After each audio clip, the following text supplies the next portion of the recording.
গল্পের ঝর্ণাতলায় বাই গৌতম এই চ্যানেলে আমি পাঠ করে শোনাচ্ছি সমরেশ মজুমদারের গোয়েন্দা গল্প লাইটারের তৃতীয় এবং শেষ পর্ব।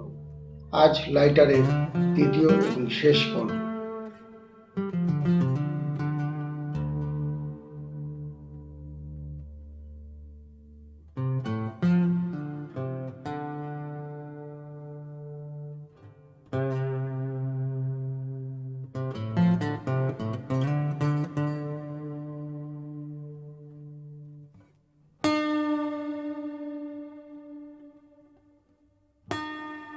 জেমস বলল, ওর ভাইয়ের কথা মতো যে লাইটারটা ওর কাছে ছিল সেটা এখন কোথায়?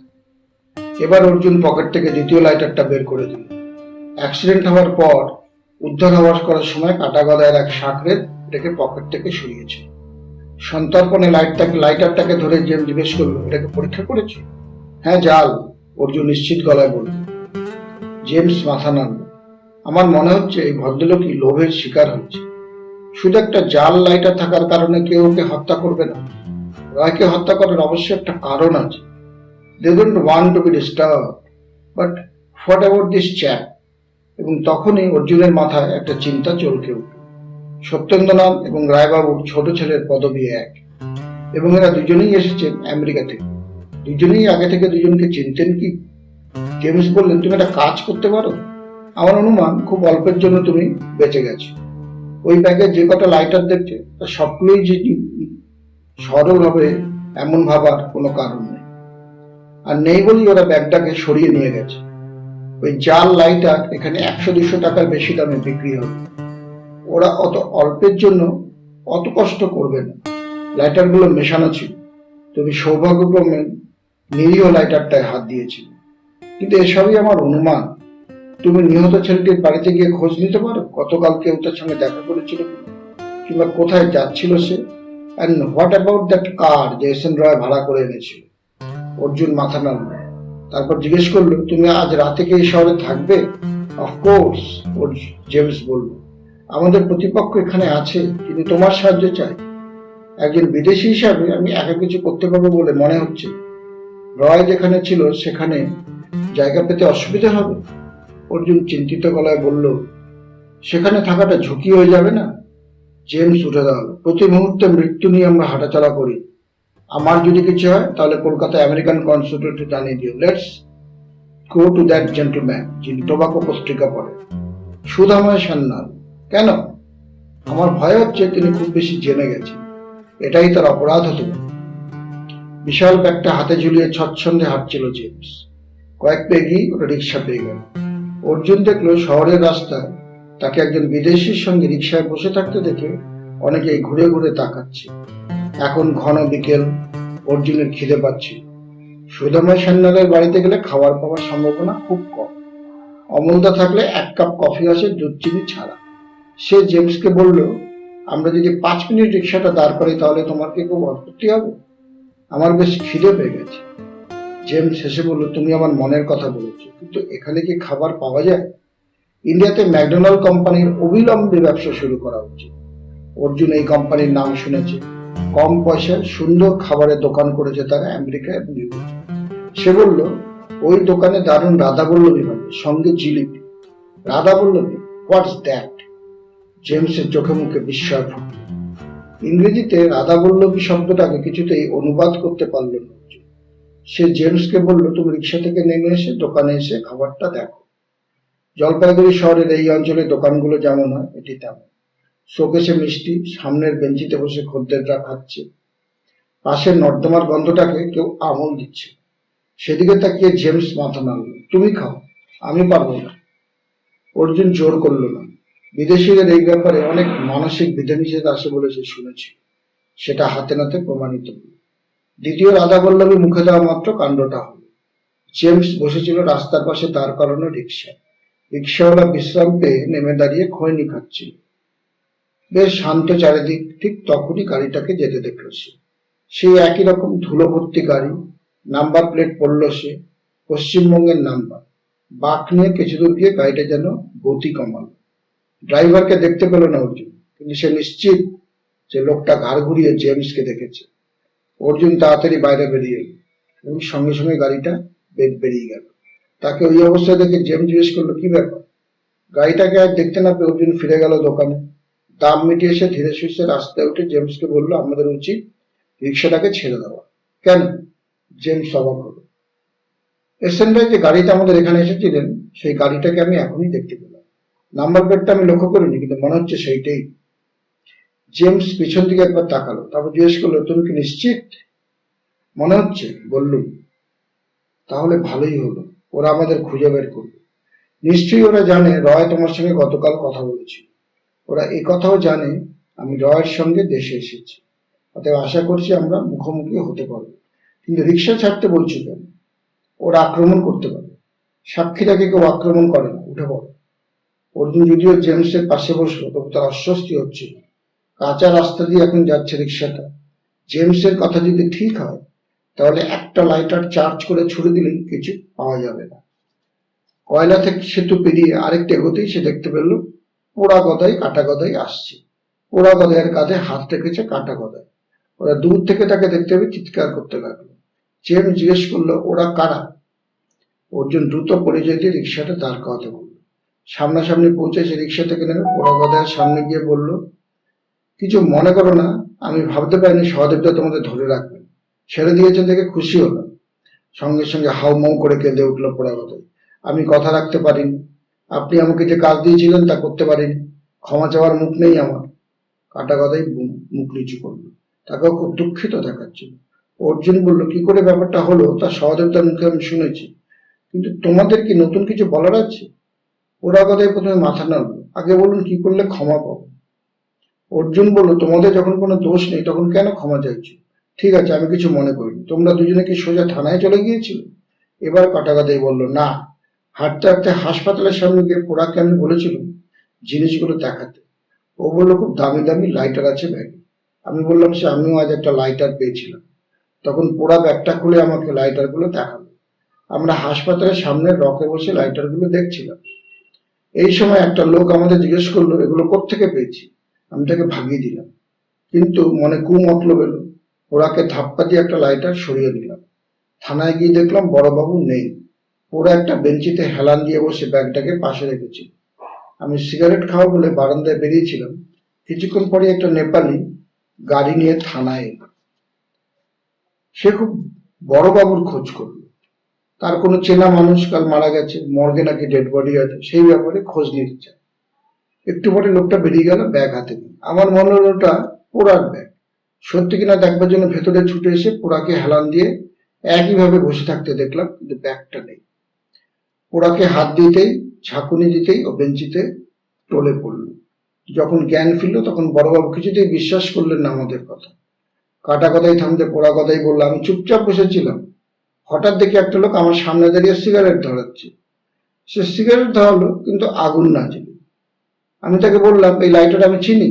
তারপরে আর কোনো খেয়াল নেই। বড়বাবু আমাকে সেপাই দিয়ে পিটিয়েছে। অর্জুন কাটা গদাইকে জিজ্ঞেস করলো, তুমি যখন দেখলে একটা লোক পোড়া গদাইয়ের ব্যাগ নিয়ে চলে যাচ্ছে, তখন তাকে ধরলে না কেন? কাটা গদাই বলে, আমি বিশ্বাস করতে পারছিলাম না। ওরার কাছ থেকে কেউ ছিনতাই করবে ভাবতেই পারা যায় না। অর্জুন হাত বাড়ালো, লাইটারটা দাও। কাটা গদাই পকেট থেকে সেটা বের করে জিজ্ঞেস করলো, পোড়াকে কিভাবে অজ্ঞান করেছিল? কোনো গন্ধ শুকিয়ে, তাই না? ও সেটা বলছে না। পোড়া গদাই সঙ্গে সঙ্গে প্রতিবাদ করলো, না না, সত্যি বলছি, কেউ কিছু শোকায়নি আমাকে। অর্জুন ওদের কিছু বললো না। এরকম একটা অস্ত্রের অস্তিত্ব জানলে ওদের লোভ বেড়ে যাবে। সেই লাইটারটাকে ভালো করে দেখলো।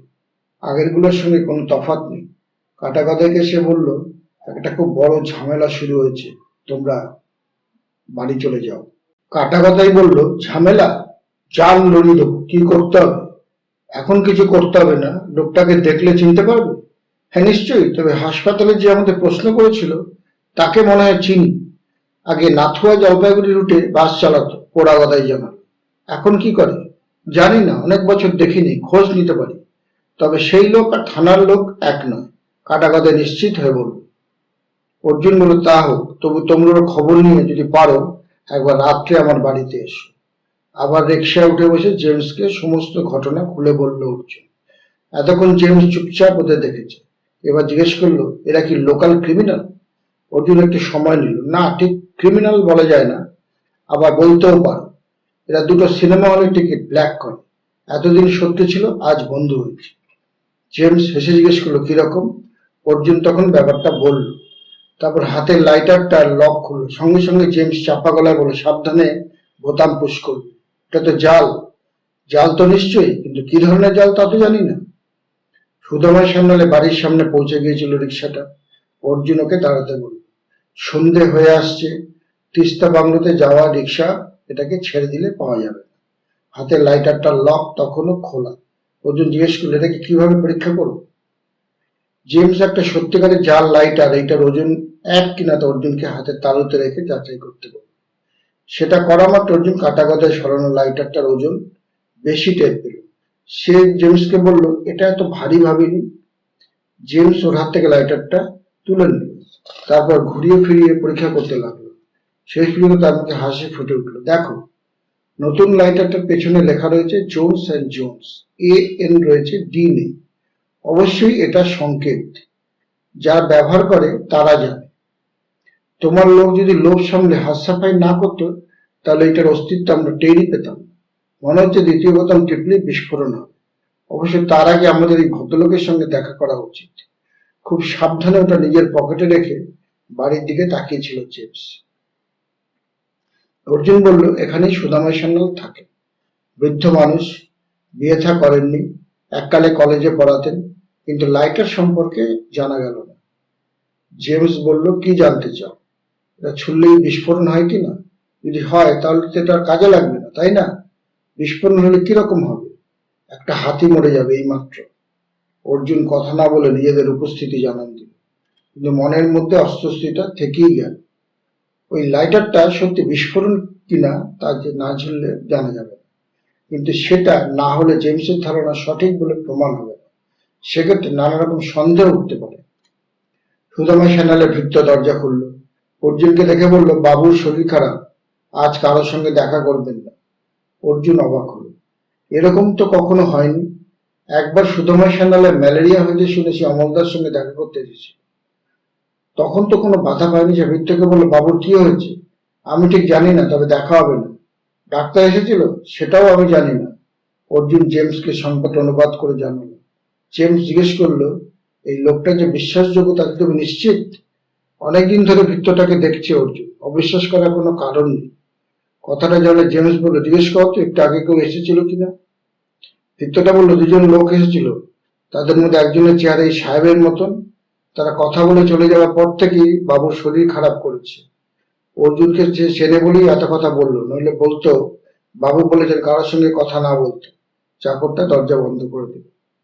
দুজন লোক এসেছিল, তার মধ্যে একজনকে তোমার মতন দেখতে। প্রত্যেকটা রাউন্ডে হারছি আমরা, বিড় করে বলল জেমস। প্রার্থনা করছি এই ভদ্রলোক যেন বেঁচে থাকুন। চলো আমরা আস্তানার খুঁজে যাই। অর্জুন রিক্সার কাছে চলে এলো। সুদামা সান্যালের ব্যাপারে সে খুব দুঃখিত হয়েছিল। লোক দুটো কি কথা বলে যার জন্য ভদ্রলোক জনসংযোগ ত্যাগ করতে চাইছেন? জেমসের মতন দেখতে, বলল ভৃত্যটা। তাহলে কি একজন আমেরিকান এই শহরে এসেছে? তাহলে গদারিয়া তো সে কথা বলতো। জেমস যাই বলুক, সুদামা সান্যাল মারা যাননি। ভৃত্যটা এত বড় কথা চেপে যেত না। সুদামা সান্যাল থাকেন দোতলায়। অর্জুনের মনে হলো কেউ যেন ব্যালকনি থেকে চট করে সরে গেল। সে জেমসকে রিক্সা অপেক্ষা করতে বলে বাড়িটার এক পাশে চলে এলো। বৃষ্টির জলের পাইপ ছাদ থেকে ব্যালকনির পাশ দিয়ে নিচে নেমে এসেছে। অর্জুন পাইপটা ধরল। উঠতে কষ্ট হচ্ছিল, কিন্তু শেষ পর্যন্ত ব্যালকনিতে পৌঁছে গেল সে। এখন সন্ধে হয়ে গেছে। মশার কারণে আশপাশের বাড়িগুলোর দরজা বন্ধ। হলোর দিনে মনে হলো সে কারো চোখে পড়ল। রেলিং টপকে ব্যালকনিতে ঢুকতেই সে সুদামা সান্যালকে দেখতে পেল। পেছনে হাত থেকে টেবিলের সামনে দাঁড়িয়ে কিছু দেখছে। আপনার শরীর খারাপ? অর্জুন স্পষ্ট জিজ্ঞেস করল। সঙ্গে সঙ্গে মুখ ফেরালেন সুদামা সান্যাল, আর সেখানে আতঙ্ক ফুটে উঠল। এক পা পিছিয়ে গেলেন। তুমি তুমি তুমি কি করে উপরে উঠে এলে? No no, it's not good. এভাবে বাড়িতে ঢুকতে পারো না তুমি। অর্জুন ঘরে ঢুকলো। আপনার কি হয়েছে? এরকম ব্যবহার করছেন কেন আপনি? দ্রুত ভেতরে দরজার দিকে ছুটে গেলেন সুদামা। তারপর চলে এলেন ব্যালকনিতে। মুখ ঘুরিয়ে আশেপাশে তাকালেন। তারপর ফিরে এসে জিজ্ঞেস করলেন, সাহেবটা কে? আমেরিকান, অমলদার কাছে এসেছে। অমল? অমল ফিরেছে? সুদামা ব্যগ্র হয়ে প্রশ্ন করলেন। না, উত্তরটা শুধু শোনা মাত্র সুদামায়ের মুখে কালো ছায়া নামল। তিনি বললেন, অর্জুন, তুমি এখনই চলে যাও। কিছুদিন আমি কারোর সঙ্গে দেখা করতে চাই না। অর্জুন শান্ত গলায় জিজ্ঞেস করলো, কেন? Jones and Jones, Arjun, Jones and Jones আমার সর্বনাশ করেছে। এখন আমি আমার কাজের লোককেও বিশ্বাস করতে পারছি না। ওই লোকগুলো সত্যিকারের খুনি। কথাটা বলার সময় মুখের ভঙ্গি বোঝালো তিনি যথার্থই ভীত। ওরা কি বলেছে আপনাকে? ওরা কাদের কথা বলছে তুমি জানো? না, আমি অনুমান করতে পারি। জোনস অ্যান্ড জোনসের লাইটার জাল করে এদেশে যারা ব্যবসা করতে চায় তারাই এসেছিল আপনার কাছে। আপনি কি জানেন গত 24 ঘন্টা ওরা 2জন মানুষকে খুন করেছে? ওদের কাছে জাল লাইটার ছিল। ওরা কি করে জানলো যে আপনি লাইটার ব্যাপারে সব খবর রাখেন? রায়বাবুর ছোট ছেলে ওদের বলেছে আমি লাইটারটা সম্পর্কে সমস্ত লিটারেচার পড়ে জেনেছি। আমিই বলেছি তার সঙ্গে আনা লাইটারটা জাল। ওরা আমাকে শাসিয়ে গিয়েছে আমি যেন কারোর সঙ্গে এই ব্যাপারে কথা না বলি। বললে কি হবে তা আমার বিড়ালটার উপর পরীক্ষা করে দেখিয়ে দিয়েছে। সুদামা সান্যাল হাত বাড়ালেন টেবিলটা দেখাতে। সেখানে বিড়ালটা পাশ ফিরে শুয়েছিল, কিন্তু সচেতন চোখে অর্জুন বুঝলো বেঁচে নেই। জীবিত বিড়াল অতক্ষণ পাশ ফিরে শুয়ে থাকতে পারে না। হঠাৎ অর্জুন জিজ্ঞেস করলো, ওরা আপনাকে দয়া দেখায় কেন?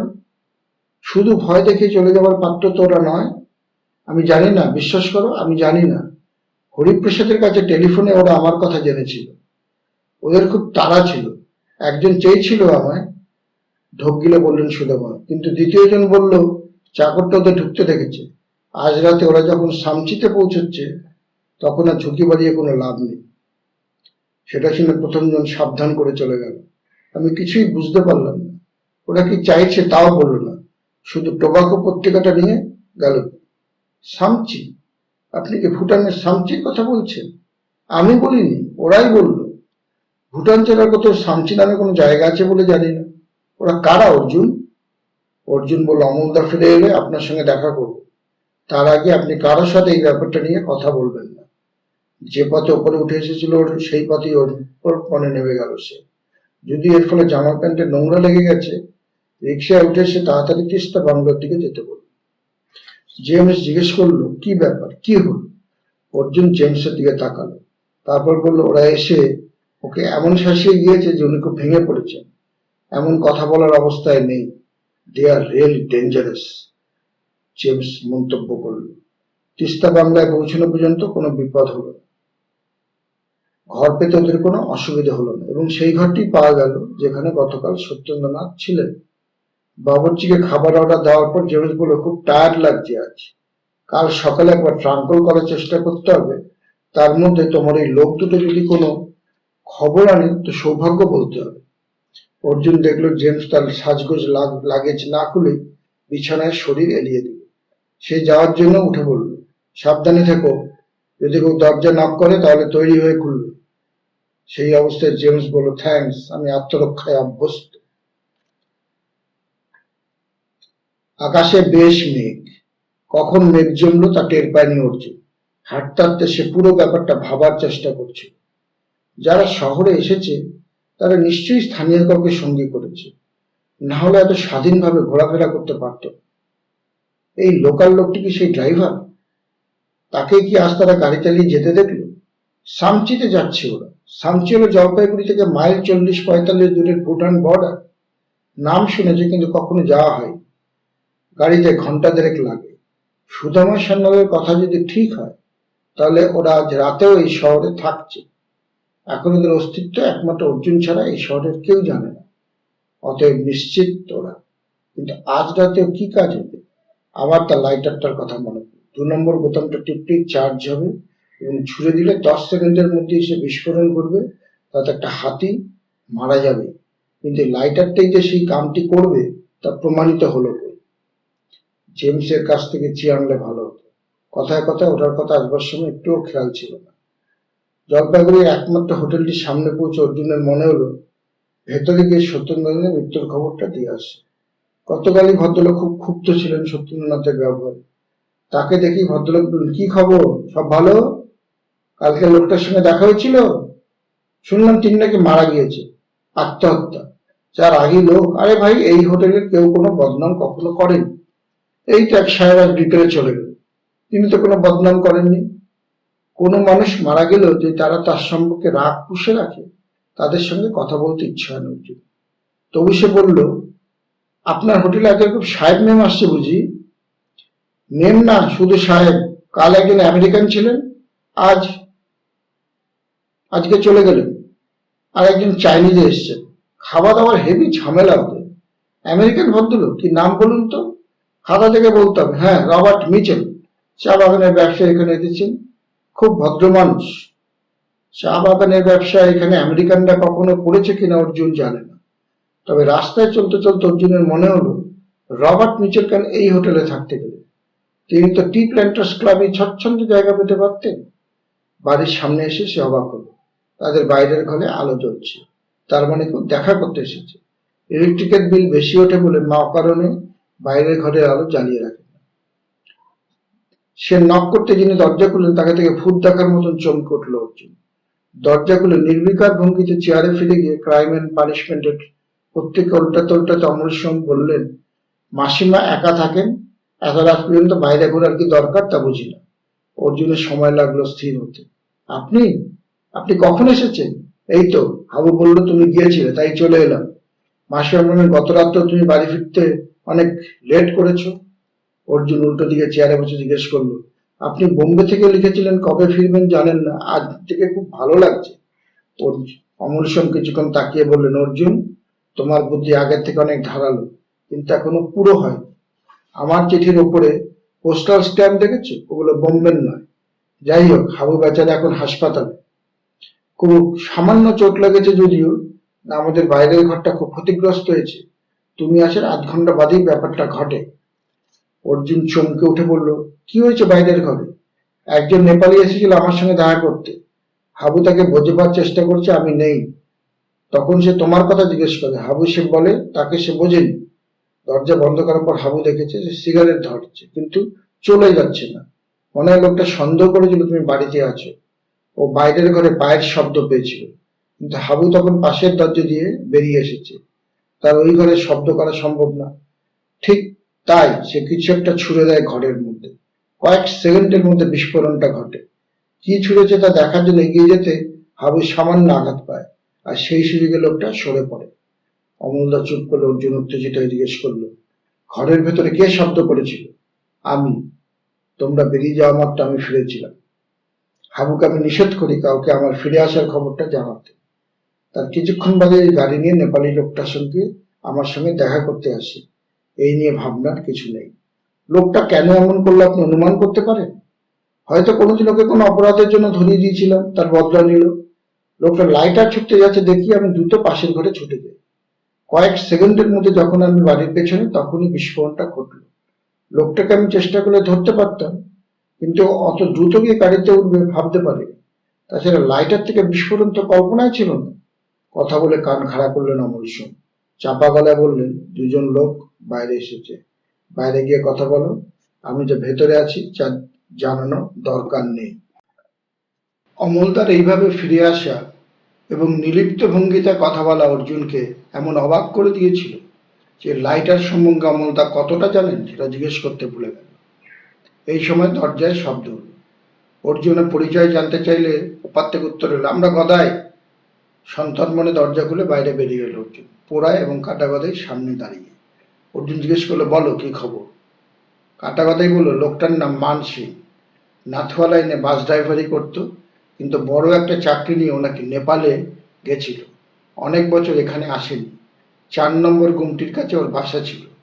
দুদিনের জন্য নাকি বেড়াতে এসেছিল, আজ গেছে গিয়ে ডুয়ার্সে। ওর এক ভাই এখনো আছে 4 নম্বর গুমটিতে, সে বলল। ওরা কথাই বললো, আমার খুব লজ্জা করছে, আমার তো সেই ব্যাগটা হারালাম। কাটা কথাই বললো, আমাদের দিয়ে যা সম্ভব তাই করব। ব্যাগটা উদ্ধার না করা পর্যন্ত শান্তি পাচ্ছি না। চোরের ওপর বাটপাড়ি। অর্জুন বলল, মাথা গরম করো না তোমরা। যারা ওই ব্যাগ সরিয়েছে তাদের কাছে খুব জোরালো অস্ত্র আছে। তোমরা যদি আমাকে সাহায্য করতে চাও তাহলে খুশি হব। তোমাদের মধ্যে একজন তিস্তা বাংলোতে চলে যাবে। সেখানে দেখবে 1, 2, 3, 4 নম্বরের গাড়িটা দাঁড়িয়ে আছে কিনা। যদি থাকে তাহলে চলে এসো, কাউকে কিছু বলো না। আর একজন ওখানে অপেক্ষা করো। সন্দেহজনক কাউকে দেখতে পেলে আমাদের জানিয়ে দিও। আমাদের শব্দ তর্জন করেই সচকিত হল সে, কিন্তু গদাইটা যে সেটা বুঝতে পারেনি তাতে সন্দেহ নেই। কাটা গদাই বেরিয়ে গেলে দ্রুত পায়। অর্জুন আবার দরজা বন্ধ করে ভিতরে আসা মাত্র অমলদা বললেন, চমৎকার, তোমার উন্নতিতে কেমন ভালো লাগছে, মনে হচ্ছে এই কেসটা তুমি নিজেই ট্যাকেল করতে পারবে অর্জুন। অর্জুন অমলদার সামনে চেয়ার টেনে বসলো। আমি বুঝতে পারছি না আপনি কি করে এই কেসটার কথা জানলেন, কতটাই বা জানেন। অমলদা চোখ বন্ধ করলেন, তারপর ধীরে ধীরে বললেন, আমি চাই না ভারতবর্ষের মানুষের মন বিষাক্ত করতে বিদেশিরা সক্ষম হোক। একদল মতলববাজের হাতে ওই লাইটার তুলে দিতে আমি চাই। জোনস অ্যান্ড জোনস কোম্পানি সম্পর্কে আমি যাবতীয় বৃত্তান্ত জানি। তোমাকে আমি বলেছিলাম ভারতবর্ষে বেড়াতে যাচ্ছি, তাই ইচ্ছে ছিল। এই সময় আমেরিকা থেকে সত্যেন্দ্রনাথ রায়ের একটা চিঠি আমি পাই। তিনি বিষ্ণু সাহেবের বোনের কাছ থেকে আমার খবর পেয়েছেন। নিউ ইয়র্ক টাইমসে পানদের ঘটনাটা পড়েছেন। ব্যাপারটা জানিয়ে উনি আমাকে সাহায্য করতে অনুরোধ করেছেন। ওদের কাছে খবর ছিল এই গ্যাংটা কাঠমান্ডু হয়ে ডুয়ার্সে আসবে। আমি সুধাময় সান্যালকে লাইটারটার ব্যাপারে জিজ্ঞেস করি। তিনি খুব উৎসাহিত হন সংগ্রহ করতে। ফলে আমার অজানা থাকলো না এই বস্তুটির বৈশিষ্ট্য। ভারতবর্ষের বদলে আমি চলে গেলাম কাঠমান্ডুতে। আপনার সঙ্গে সত্যেন্দ্রনাথের দেখা হয়েছিল? হ্যাঁ, আমি তাকে বলেছিলাম জলপাইগুড়িতে গিয়ে আমার খোঁজ নিতে। ওই লাইটারটা আমার বাড়িতে ফেলে আসতে আমি অনুরোধ করেছিলাম। আমার চিঠি পেলে তুমি লাইটার সম্পর্কে আগ্রহী হবে বলে আমার ধারণা ছিল। চিঠিটা আপনি কোথায় পোস্ট করেছিলেন? নিজেই নামে আসা পুরনো খামের ভেতর চিঠিটা পুরে দিয়েছিলাম। ওটা সত্যেন্দ্রনাথ নিজের হাতে নিয়ে টেবিলে রাখেন। আসলে আমি চেয়েছিলাম আমার অনুপস্থিতিতে তুমি ওদের গতিবিধি সম্পর্কে খোঁজ নাও। অমল সেন উঠলেন। কিন্তু সত্যেন্দ্রনাথ মারা গেলেন সেটা আপনি এখানে থাকলে হয়তো হতো না। তাছাড়া হরিপ্রসাদ রায় মারা গিয়েছেন ওদের হাতেই বলে আমার ধারণা। এগুলো আমিও ঠেকাতে পারতাম না। আমাকে শিলিগুড়ি থেকে যেতে হয়েছিল তোমার জেমসের জন্য। থেকে অবশ্য লাভই হয়েছে। আমি চলি। অমলদা পা বাড়ালেন। আপনার সঙ্গে জেমসের পরিচয় হয়েছে? বাহ, কাঠমান্ডুতে একই সঙ্গে একবেলা কাটিয়েছি আমরা, পরিচয় হবে না? অমলদা বলল, এরা খুব ডেঞ্জারাস। জেমস বলেছে ওরা লাইটারে মিনি গ্রেনেড রাখতে পেরেছে। সেইটাই বোধহয় ছুটেছিল বাড়ির ভেতরে। একটা লোক গাড়ি চালাতে চালাতে জেমসকে রিক্সায় বসে থাকতে দেখেছিল। হয়তো ভেবেছিল আমি তখন ওই বাড়িতেই আছি। ওরা আজকালের মধ্যে সামচিতে যাচ্ছে, কিন্তু আমি বুঝতে পারছি না এখনো এরা কারা। শুধু একটা নাম পেয়েছি, মান সিং। আগে ড্রাইভারি করতো, এখন নেপালের বাসিন্দা। কিন্তু তার বিরুদ্ধে কোনো প্রমাণ নেই।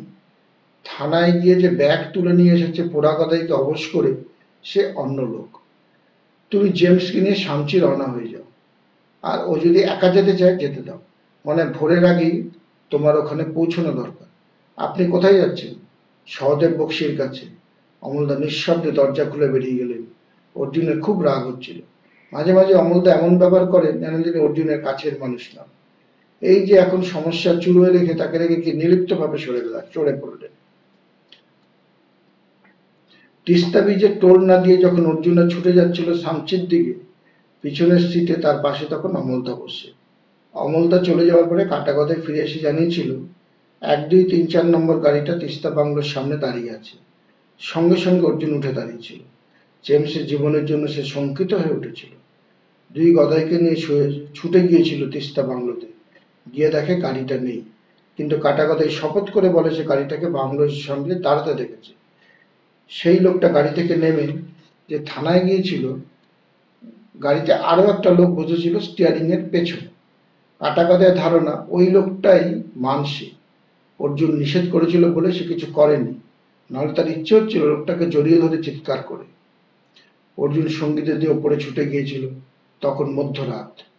তিস্তা বাংলোর প্রতিটি ঘরে দরজা বন্ধ। জেমসের ঘরে দরজা ভেজানো ছিল, সেখান থেকে হতভম্ব হয়ে পড়েছিল অর্জুন। কোনো চিহ্ন নেই জেমসের। বাথরুমে দরজা খোলা, তার লাগেজও নেই। অর্জুনের মনে হয়েছিল আততায়ীরা আরো সাবধানী হয়েছে। তারা জেমসের মৃতদেহ এখানে রেখে যেতে চায়নি। একমাত্র অর্জুন ছাড়া কেউ জানে না জেমস এই বাংলোতে আশ্রয় নিয়েছে। অর্জুন যদি লাইটার বিস্ফোরণে নিহত হতো, তাহলে জেমসের হদিশ কেউ পাবে না। ওরা যখন নিচে নেমে আসছে ভাবছে কি করা যায়, তখন আরেকটা জিপ এসে দাঁড়ালো সামনে। জিপের পেছন থেকে অমলদা মুখ বাড়ালেন, উঠে এসো অর্জুন। আপনি? অর্জুন কাছে এগিয়ে গেল। সহদেব বক্সির সঙ্গে কথা বলে মনে হলো আমার এখনই রওনা হওয়া উচিত। তোমার বাড়িতে পৌঁছে দেখলাম তুমি নেই। এত রাত এখানে ছাড়া আর কোথাও যেতে পারো না তুমি, তাই চলে এলাম। উঠে এসো। অমল সেন সোজা হয়ে বসলেন। কোনো প্রতিবাদ না করে জিপে উঠল অর্জুন। উঠে বলল, ওরা জেমসকে ধরে নিয়ে গিয়েছে। আমরা যদি আর একটু আগে পৌঁছতাম তাহলে। ইস, খুব আফসোস হচ্ছিল ওর। অমলদা কোনো জবাব দিলেন না। সামনের সিটে যে ভদ্রলোক বসে আছেন তাকে দেখে খুব অবাক হলো। জলপাইগুড়ির এসপিকে সেই গাড়িটাতে আশা করেন। ভদ্রলোক কোনো কথা বলছেন না। সরকারি জিপ বলে তিস্তা ব্রিজে টোল দেবার জন্য দাঁড়াতে হলো না। ময়নাগুড়ি শহরকে বাঁদিকে রেখে ঝড়ের মতো জিপটা ছুটে গেল ধূপকুটি গয়ের কাটা পেরিয়ে। খুঁটিমারি রেঞ্জ রহস্যটা সে ওই গয়ের কাটায় উদ্ঘাটন করেছে। বানারহাটে চৌমাথায় দেখলো একটা পুলিশের জিপ দাঁড়িয়ে আছে। এসপি গাড়িটাকে থামাতে বললেন। বানারহাটের ওসি এসকে স্যালুট করলেন। বোঝাই যাচ্ছে এখানে অপেক্ষা করতে ওদের খবর পাঠানো হয়েছে। ওসিকে এসপি জিজ্ঞেস করলেন, 1, 2, 3, 4 কে দেখেছেন? ওসি দ্রুত ঘাড় নাড়লেন। হ্যাঁ স্যার, আপনার খবর পাওয়া মাত্র বাইরে বেরিয়ে দেখি গাড়িটা চলে গেল, ধরতে পারেনি। ধরার অবশ্য অর্ডার ছিল না। পেছন থেকে অমলদা মন্তব্য করলেন, ভালোই করেছে, লেটস মুভ। ওদের আধ ঘন্টা বাদে স্টার্ট করতে বলুন মিস্টার কাপুর। হুকুম দেওয়া হলে জিপ আবার দৌড়তে শুরু করলো। পলাশবাগড়ি চা বাগান পেরিয়ে রিয়া বাড়ির পাশ দিয়ে ওরা ওদিক দিয়ে ছুটে যাচ্ছিল। ভুটানের বর্ডারটা দেখতে পাওয়া মাত্র অমলদা গাড়ি থামাতে বললেন। এসপি মাথা ঘুরিয়ে বললেন, মিস্টার সোম, ওই বর্ডার পেরিয়ে গেলে আমার কিছুই করার থাকবে না। অমলদা বললেন, আমি জানি। আপনি জিপটাকে নিয়ে সামচির ভুটান পুলিশের কাছে চলে যান, ওদের সাহায্য চান। আমি আপনার সঙ্গে যোগাযোগ করব। অর্জুনকে ইশারা করে নেমে পড়লেন অমল সোম। অর্জুন নামতেই জিপটা সীমান্ত পেরিয়ে বর্ডার পুলিশের জিজ্ঞাসাবাদের সামনে পড়ল। অর্জুনও দেখলো ওদের ছাড়া পেতে সময় লাগলো না। তারপরে জিপটা উপরে উঠে যেতে চারপাশের অন্ধকার নামলো। শুধু ভুটান পুলিশের চেকপোস্টে হ্যাজাক জ্বলছে। দুজন শাস্ত্রী বন্দুক হাতে তার বারান্দায় দাঁড়িয়ে। অমলদা চাপা গলায় জিজ্ঞেস করলেন, ওরা কোথায় যেতে পারে বলে তোমার ধারণা অর্জুন? সোজা শামচি বাজারে পৌঁছবে চেকপোস্টে নিয়ে? অর্জুন বলে, আমি বুঝতে পারছি না। যদি তারা না যায় তাহলে ওদের গাড়িটাকে দেখতে পেতাম। গুড। কিন্তু এমনও হতে পারে আমাদের মতন ওদের দুজন নেমে গেছে মাঝ রাস্তায়। মান সিং নামের এদেশি লোকটা গাড়ি নিয়ে পুলিশের কাছে কিছু জবাব দিয়ে দিয়ে চলে গেছে বাজারে। সেখানে কারো গ্যারেজে গাড়ি রেখে আবার ফিরে আসবে। এই চেকপোস্ট গুলোতে কোন রকমের কড়াকড়ি হয় না। কোথা থেকে আসছো, কোথায় যাবে, এইটুকু জানলেই চলে, তাই না? অর্জুনেরও তাই মনে হলো। এদিকটা এখন গভীর অন্ধকারে ঢাকা। ওপাশের পাহাড়ে শরীর সোজা উপরে উঠে গেছে। সামচি পাহাড় হিসেবে কোনো কৌলিন্য দাবি করতে পারে না, কিন্তু রাত্রে তাই কত রহস্যময় বলে মনে হচ্ছে। কোথাও কোনো শব্দ নেই। অমলদা বললেন, অদ্ভুত ব্যাপার তো, এই পাহাড়ে কি ঝিঝিও শব্দ করে না? অর্জুন, তুমি এখানেই অপেক্ষা করো, আমি একটু ঘুরে আসছি। অমলদা অন্ধকারে মিলিয়ে গেলে অর্জুন চারপাশে একবার তাকালো। এইভাবে কোনো সূত্র ছাড়া দাঁড়িয়ে থাকার কি অর্থ তা তার মাথায় আসছিল না। সামচিতে যদি ওরা যায় তাহলে জেমসকে জোর করে ধরে নিয়ে গেছে, আর তারই বা কি দরকার? জলপাইগুড়ি থেকে আসবার পথে অন্ধকারে যে কোনো জঙ্গলের ধারে ওকে মৃত অবস্থায় ফেলে দিলে কে দেখবে? একজন এফবিআই অফিসার এত সহজে মারা গেল, ভাবলেই অবাক হতে হয়। অবশ্য মারা যে গিয়েছে তার তো কোনো প্রমাণ নেই। ঠিক এই সময় দূরে পাহাড়ের গায়ে একটা বাড়ির সামনে আলো জ্বলে উঠল। আলোটা জ্বলছে, নিভছে। অর্জুন সতর্ক হলো। এত রাতে কেউ আলোর খেলা খেলবে কেন? শেষবার নিভে যাওয়ার পর আর জ্বলল না আলোটা। অর্জুনের মনে হলো কেউ নিশ্চয়ই জেগে আছে ওদিকে, তাকে আলোটা টানছিল। রাস্তা দিয়ে ঘুরে যেতে গেলে সামনেই পড়বে চেকপোস্টটা। অর্জুন ডান দিকে এগোল। অন্ধকারে বেশিক্ষণ থাকলে আকাশ এক ধরনের আলো দেয়। যাদের চোখ থাকে তারা ঠিক পৃথিবীটাকে চিনে নিতে পারে। অর্জুন চেষ্টা করল। পাহাড় কখনোই পায়ে চলার জন্য সুন্দর রাস্তা তৈরি করে রাখে না। আগাছা, এবড়ো খেবড়ো পাথর ডিঙিয়ে অর্জুন সন্তর্পণে উঠছিল। তার একবার মনে হয়েছিল অমল সোমকে খবরটা দেওয়ার জন্য অপেক্ষা করবে কি, কিন্তু পরক্ষণেই স্থির করলো আলোর উৎসটা দেখেই ফিরে আসবে। কিছু দূর যাওয়ার পর অর্জুন বুঝলো আর এগোনো সম্ভব নয়। এখান থেকে পাহাড় খাড়ায় উঠে গেছে ওপাশে। অনেক নিচে একটা চওড়া নদীর খাত। আলোটা যেখানে জ্বলছিল সেখানে ওই দিক দিয়ে পৌঁছানো যাবে না। সে সমান্তরাল ভাবে হাঁটতে লাগলো এবং একসময় আগাছা ভাঙতে ভাঙতে বড় রাস্তায় চলে এলো। এই রাস্তাটাই চেকপোস্টের সামনে দিয়ে চলে এসেছে। অর্জুন আবার ওপরের দিকে তাকালো। সেখানে পৌঁছতে গেলে রাস্তাটা ধরে চলাই সুবিধে। ক্রমশ সে সামচির বাজারে এসে পড়ল। বাড়িঘরগুলো ঘুমিয়ে আছে, কোথাও কোনো প্রাণের অস্তিত্ব নেই। বাজারটা চৌকো, মাঝখানে চত্বর খোলা পড়ে আছে। আরেকটু এগোতেই সে মানুষের গলা শুনতে পেল। একাধিক মানুষ জড়ানো গলায় কথা বলছে। সন্তর্মন এগিয়ে এসে বুঝলো ওটা দিশি মদের দোকান। দোকানের ঝাঁপ বন্ধ, কথাবার্তা আসছে ওখান থেকে। একটু অপেক্ষা করলো সে। ঝোপের ফাঁক দিয়ে আলো বাইরে আসছে। হঠাৎ তিনটে লোক বেরিয়ে এলো বাইরে। তিনজনই স্থানীয় মানুষ, পা টলছে। তারা বের হওয়া মাত্র আলো শেষ হয়ে গেল, নিভে গেল। শেষবার জড়ানো কথা বলে তিনটে লোক তিন দিকে চলে গেল। অর্জুন মুশকিলে পড়ল। প্রথমত, এদের সন্দেহ করার কিছু নেই। দ্বিতীয়ত, যদি অনুসরণ করতে হয় কাকে করবে? যারা জলপাইগুড়ি থেকে এসেছে তাদের একজন আমেরিকান, একজন চাইনিজ, আর একজন নেপালি। এই তিনটে মানুষের মধ্যে নেপালিটাই থাকতে পারে। তিনজনের চেহারাই এক। এইসব ভাবতে ভাবতেই ওরা অন্ধকারে মিলিয়ে গেল। অর্জুন ঠিক করলো যেখানে অমূল্য তাকে অপেক্ষা করতে বলেছিল ওখানেই ফিরে যাবে। ঠিক তখনই বন্ধ পানশালার ছাপ সরিয়ে চতুর্থ লোকটি বেরিয়ে গেল। বেরিয়ে একটু অপেক্ষা করে মুখ ফিরিয়ে নেপালি ভাষায় কিছু বললো কাউকে। ভেতর থেকে তার জবাব এলো। লোকটা একটু অপেক্ষা করে পা ফেলতে লাগলো।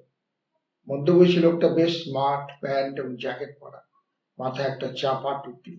সে হঠাৎ পকেট থেকে টর্চ বের করে কয়েকবার জ্বালালো আর নেভালো। অর্জুন ঘাড় ফিরিয়ে ওপারের পাহাড়ের দিকে তাকালো। সঙ্গে সঙ্গে সেখানেও একই ধরনের আলোর সংকেত শুরু। এবার লোকটা সন্তুষ্ট হয়ে সেদিকে হাঁটতে লাগলো। রাস্তাটা দুটো ভাগ হয়ে গেছে। একটা সোজা উপরের দিকে চলে গেছে, আরেকটা বেঁকে ওই পাহাড়ে। মুখ চোখ এখন ভালো করে দেখা অসম্ভব ব্যাপার। তবু অর্জুনের মনে হলো এই হলো মানসে। লোকটা তখন পানশালায় ছিল, কিন্তু এক ফোঁটা মদ খেয়েছে বলে মনে হচ্ছে না। ও গাড়িটাকে কোথায় পার্ক করবে? কিন্তু পাহাড়ের রাস্তায়, যেখানে পায়ের তলায় অসমান নুড়ি, সেখানে কাউকে শব্দহীন অনুসরণ করা বেশ কষ্টসাধ্য ব্যাপার। কিন্তু এই লোকটা বোধহয় ফুর্তিতে আছে। অর্জুন চেষ্টা করছিল যতটা নিঃশব্দে যাওয়া যায়। লোকটা যেভাবে পা ফেলছে সে তাই করছে, কিন্তু লোকটা একটিবার পেছন ফিরে তাকিয়েছে বলে মনে হলো। মিনিট 10 হাঁটলো লোকটা। এখন ওরা পাহাড়ের অনেক উঁচুতে উঠে এসেছে। পরপর কয়েকটা জায়গা নিয়ে এক একটা বাড়ি দাঁড়িয়ে আছে। প্রতিটি বাড়ি কাঠে, দেখলেই বোঝা যায় মানুষগুলো অর্থবান। লোকটি যে বাড়ির গেটের সামনে দাঁড়িয়ে, সেখানে রাস্তার শেষ। তারপরে পাহাড় নেমে গেছে সোজা নিচে নদীর বুকে। বারান্দায় যে দাঁড়িয়ে ছিল সে শীষ দিতেই আগন্তুককে একই সঙ্গে শীষ দিল একই রকম ছন্দে। তারপর সে ভেতরে ঢুকে গেল। অর্জুনের নিশ্চিত ধারণা হলো মানসিং গাড়ি পার্ক করে তার কর্তাদের সঙ্গে দেখা করতে এসেছে। এই মাটি ভুটানে। যদিও পাসপোর্ট ভিসা দরকার হয় না, কিন্তু এখানকার পুলিশ তাকে যে কোনো মুহূর্তে চ্যালেঞ্জ করতে পারে। কি করবে বুঝতে পারছিল না সে। এই মানুষগুলো যদি এখানে থাকে তাহলে তো বিপদ যে কোনো মুহূর্তে আসতে পারে। ওই গ্রেনেড লাইটটা ছুড়ে দিলেই হলো। আর যদি জোনস অ্যান্ড জোনসের আসল লাইটারের মালিক এখানে থাকে, তাহলে তার দেখতে হবে অর্জুনের সঙ্গে কোনো অস্ত্র নেই। যদি এসপি এখানকার পুলিশের সঙ্গে গাড়ি এনে ঘেরাও করে, তাহলে সদল বলে ধরা যায়। কিন্তু ওদের তো জানাতে হবে অমলদা যেখানে থাকতে বলেছিল সেখানে ফিরে যেতেও তো সময় লাগবে। এই সময় বাংলোর একটা দরজা খুলে গেল। অর্জুন দ্রুত একটা গাছের আড়ালে সরে গেল।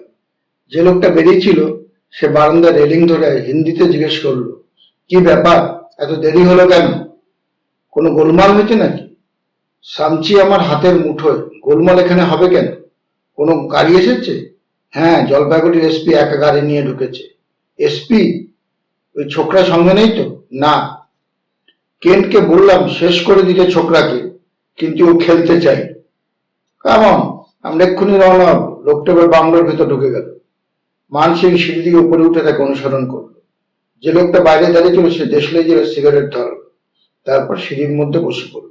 ওই লোকটা হয়তো নিরীহ, জাল লাইটার হাতে পায়নি। কিন্তু ওরা এখন কোথায় যাচ্ছে? কোথায়? অর্জুন আরো কিছুক্ষণ অপেক্ষা করলো।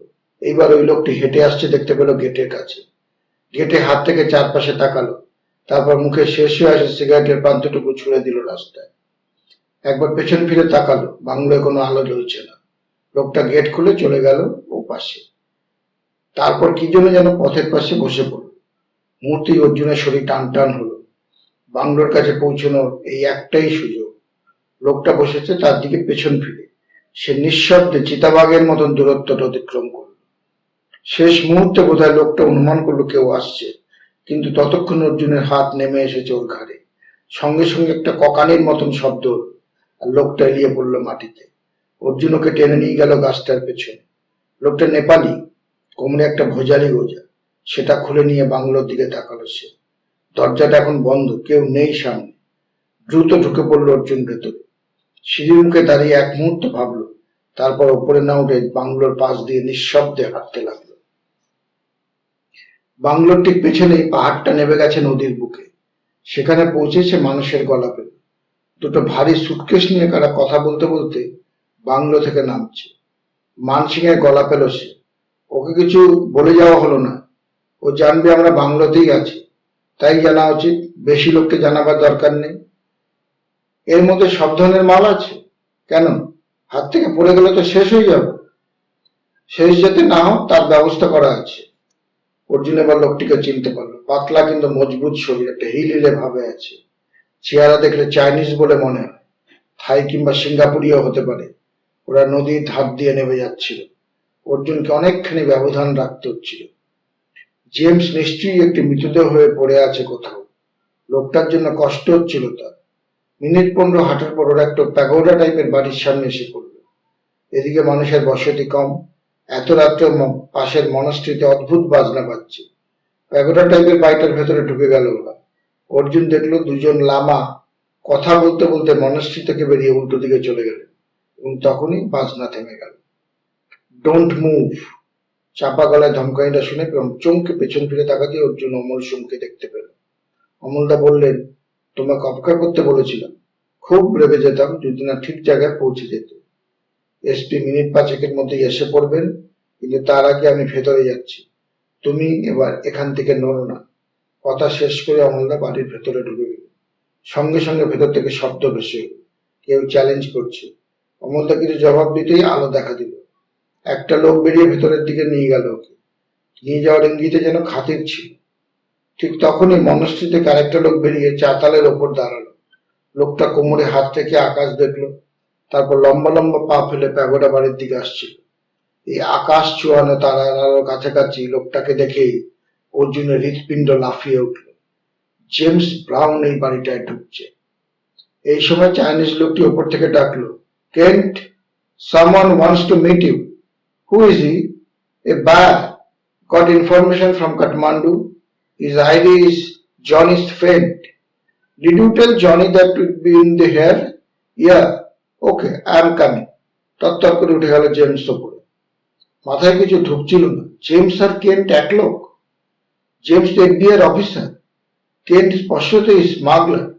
অর্জুন এও বুঝতে পারছিল না অমল সোম কি করে জনি নামক লোকটির বন্ধু। তক্ষুনি পায়ের শব্দ পেল অর্জুন। 10-12 জন পুলিশ আড়ালে পজিশন নিয়ে দাঁড়িয়ে আছে। এসপি ওর পাশে এসে নিচু গলায় প্রশ্ন করলেন, অমল বাবু ভেতরে? খুব রাগ হয়ে গেল অর্জুনের। অমল দেখেও সব প্ল্যান বলে এসেছেন, কিন্তু তাকে কিছু জানান। সে গম্ভীর হয়ে মাথা নাড়ল। এসপি বললেন, উনি আমাদের অপেক্ষা করতে বলেছেন যতক্ষণ না বাইরে বেরিয়ে আসে। মিনিট 10 কেটে গেল, তারপরে আলো জ্বলল। অমল সব ইংরেজিতে চিৎকার করতে করতে বেরিয়ে আসছে। তোমরা কি করে আশা করো জিনিসগুলো ঠিক কাজ করবে কিনা জেনে আমি টাকা দেবো? অন্তত একটা আমাদের সামনে পরীক্ষা করো। তাছাড়া আমি শুনেছিলাম লাইটার থেকে রে বেরোয়, সেটাই তো দিচ্ছ না। জেমস বলল, লুক ম্যান, এই রাত্রে গ্রেনেড চার্জ করলে সবাই শুনতে পাবে। তাছাড়া রে লাইটারটা বিক্রির জন্য নয়, তা তো জানি। তুমি সত্যি একজন খদ্দের কিনা আমার সন্দেহ হচ্ছে। সন্দেহ? জনি কখনো তোমাদের বলেনি যে ইন্ডিয়ান খদ্দেরদের সঙ্গে যোগাযোগ করবে? বলেছিল, কিন্তু তোমার সঙ্গে টাকা কোথায়? আগে মাল দেখবো পরে টাকা। তুমি তো মালই দেখাতে পারলে না। তুমি এখানে এসেছো কি করে? বাইরেও আমার কাছে বাজারে রেখে এসেছি। হঠাৎ জেমস ঘুরে ডাকলো, লি, এই লোকটাকে পরীক্ষা করতে বলো তো মানসিংকে। চাইনিজ লোকটার নাম লি। সে মানসিংকে হিন্দিতে কিছু বলল। মানসিং মাথা নেড়ে নিচে নেমে এলো। অমল সোম পা বাড়া ছিলেন। জেমস বাধা দিল, নো ম্যাম, তোমার গাড়ির নাম্বারটা বলো। মানসিং বাজারে গিয়ে দেখে আসবে তুমি ঠিক বলছো কিনা। মাল কিনে তুমি একা এসেছো, আমার বিশ্বাস হচ্ছে না। গাড়ি দেখে কি করে বিশ্বাস করবে? সেটা আমি বুঝবো, আগে দেখি গাড়িটা আছে কিনা। এই সময় একজন তিব্বতী ঘর থেকে বেরিয়ে লির পাশে দাঁড়ালো। তারপর পরিষ্কার হিন্দিতে বললো, লোকটাকে ছেড়ো না। অনেকক্ষণ থেকে আমি মনে করার চেষ্টা করছি কোথায় দেখেছি, কিছুতেই মনে পড়ছে না, কিন্তু লোকটাকে দেখে আমার ভালো লাগছে না। ওর কথা সে সহমত সিগারেট বের করলো এবং পকেটটা একটা লাইটার বের করে ধরলো। আর লাইটার থেকে কোনো আগুন বেরোলো না। এবার সে সোজা অমল সোমের যেতে তাক করতেই তিনি নিচে লাফিয়ে পড়লেন। সঙ্গে সঙ্গে মানসিং ছুটে গেল ধরতে থাকে। অমল সেন মাটিতে পড়েই এঁকে বেঁকে দৌড়চ্ছিলেন এবং তখনই দৃশ্যটা দেখা গেল। হঠাৎ দাঁড়িয়ে পড়ল মানসিং, তারপর কাটা গাছের মতন মাটিতে লুটিয়ে পড়ল। জেমস পকেট থেকে আরেকটা লাইটার বের করে মাথার উপর তুলতে অর্জুন চিৎকার করে উঠল, জেমস! সঙ্গে সঙ্গে দারুণ চমকে গেল জেমস। অর্জুন ছুটে গেটের সামনে দাঁড়িয়েছে, অন্য লাইটারটা হাতে নিয়ে নামতে যাচ্ছিল। তবে রে তার তার যে অবশ্যই 10 ফুটের বেশি যায় না। সে বোধহয় অমল সময়ের কাছাকাছি যেতে চাইছিল। অর্জুনকে দেখে দ্রুত ফিরে গেল। তৎক্ষণাৎ একটা গালাগালি দিল জেমস, তারপর হাতের লাইটারটা ছুঁড়ে মারল গেটের ওপর। বিস্ফোরণের আগে অর্জুন যতটা সম্ভব দূরে সরে যেতে পেরেছিল এবং তক্ষুনি পেছন থেকে গুলি ছুটে গেল উপরে। প্রথমে আহত হলো লি, মাটিতে পড়ে গিয়েছে, চিৎকার করতে লাগলো। ততক্ষণ এসপি ঢুকে গেছেন ভেতরে, সামচির পুলিশ বাহিনী তার সঙ্গে। অমল সেন চিৎকার করলেন, কেন্ট, আত্মসমর্পণ করো, নইলে তুমি মরবে। জেমস ছুটে গেল লির কাছে। ওর পাশে পড়ে থাকা লাইটারটার উপরে দ্বিতীয় গ্রেনেড লাইটার ছুঁড়ে মারতেই বারান্দার কিছু অংশ এবং লির শরীরটা নিচে গড়িয়ে পড়ল। তারপর 3 নম্বর বিস্ফোরণ ঘটল। তৃতীয় গ্রেনেড লাইটারটা ফাটলো জেমসের শরীরে। খুব ভোরে ফিরে আসছিল ওরা। 3টে মৃতদেহ এখন ভুটান সরকারের হাতে। মান সিংকে গ্রেপ্তার করে নেওয়া হচ্ছে। তার জ্ঞান ফিরেছিল দেরিতে। সে স্বীকার করেছে কাঠমান্ডুতে জনের ক্যাসিনোতে চাকরি করতে করতে সে এদের দলে ফিরে যায়। সে স্বীকার করেছিল রায়বাবুর ছোট ছেলেকে সে মারেনি, কিন্তু অমল সেনের বাড়িতে লাইটার গ্রেনেড চার্জ করেছিল। সত্যেন্দ্রনাথ এবং রায়বাবুর ছেলে মারা গিয়েছে লির হাতে। অমল সেন মুখ খুললেন, সত্যেন্দ্রনাথের চিঠি পেয়ে কাঠমান্ডুতে গিয়েছিলাম। জনের ক্যাসিনোতে সত্যেন্দ্রনাথ খবর পান সামচির মনাস্ট্রিতে ওরা ঘাঁটি করেছে। সেই উদ্দেশ্যে ওরা এসেছিল ডুয়ার্সে। জেমস নামের এফবিআই অফিসারটি সর্বস্ব চুরি যায় শিলিগুড়ির হোটেলে। অমলদা তাকে সেখানেই রেখে এসেছে। জলপাইগুড়িতে কেন্ট এসে জেমসের নাম ব্যবহার করে তার পাসপোর্ট এবং আইডেন্টিটি কার্ড দেখিয়ে দুটো ভালো মানুষ আর 3টে বদলোক খুন হলো। এটা খুবই দুঃখের ব্যাপার, কিন্তু সুখের ঘটনা, সত্য সন্ধান হিসেবে অর্জুন এখন দক্ষ হয়েছে। জোনস অ্যান্ড জোনস নিশ্চয়ই ওকে পুরস্কৃত করবে। অর্জুন ঠোঁট কামড়ালো, তার খুব আফসোস হচ্ছিল। আসল লাইটারটা যদি পাওয়া যেত। একটাকে চোখের সামনে নষ্ট হতে দেখলো। দ্বিতীয় হারানো আসল লাইটারটা এখন কোথায়? আপনারা যারা এই চ্যানেলে গল্প নতুন শুনছেন, আপনাদের সুবিধার্থে একটি বিনীত অনুরোধ, যদি আপনারা আরো এমন গল্প উপন্যাস শুনতে চান তবে নিচে লাল সাবস্ক্রাইব বাটনে ক্লিক করে রাখুন। এতে আপনাদের ভিডিওগুলি খুঁজে পেতে সুবিধা হবে এবং আপনাদের কাছে নোটিফিকেশন যাবে। সবসময় সবাই খুব ভালো থাকুন, সুস্থ থাকুন, আনন্দে থাকুন এবং এই প্যান্ডেমিক সিচুয়েশনে সবাই ভালো থাকুন, ঘরে থাকুন এবং গল্প শুনুন।